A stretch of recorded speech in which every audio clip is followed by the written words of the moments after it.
स्वागत करत तानी हम रेणु तिवारी 99 भोजपुरी चैनल में। कैसन बानी लोगन? हम ठीक बने।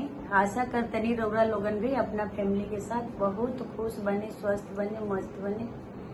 विष्णु भगवान के आशीर्वाद से सबको प्राप्त हो, सबको धिया पुता बहुत खुश रहे, दूधो नहाए पुतो फले, दिन दूना रात चौगुना बढ़े। आप लोगों को मैं एक जनेऊ का बहुत अच्छा भजन डाल रही हूँ, तो आप लोग बगैर स्किप किए हुए जरूर सुनिएगा। और थोड़े भी उपयोगी हमारा ये गाना लग रहा है तो आप लोग लाइक कमेंट सब्सक्राइब भी कीजिएगा।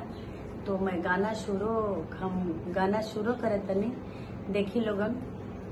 चैत बरुआ चलना भैले बैसाख में पहुँचले हे।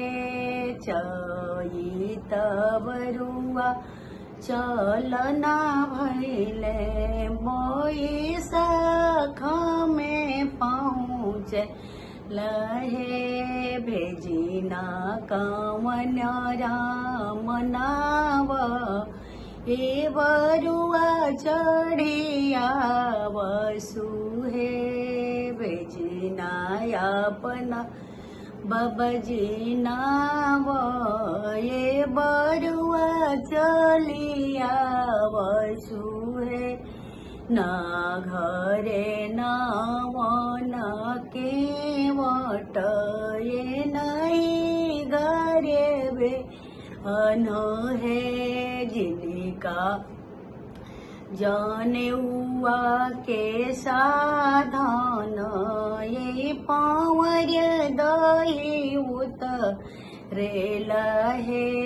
भीजेल अंग की अंगव छाये पदुम रंग चादर ये भीजेल अंग के अंगव छाये पदुम रंग चादर ये। चैत बरुआ चलना भैले बैसाख में पहुँचल हे।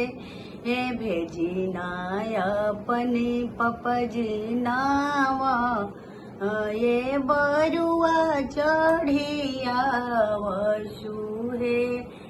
भेजिना अपना भैया नावा ये बरुआ चढ़िया वसु हे।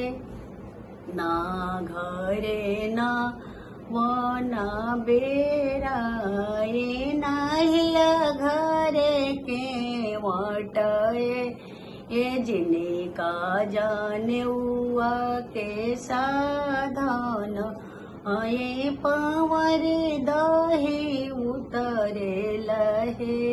जिनका जनेउआ के साधन ये पावर दही उतरेल हे। भीजेल अंग की अंगव छाये कुसुम रंग चादर ये। भीजेल हृदय के चांदन ये जियो हीरे जानेवा लागी हे।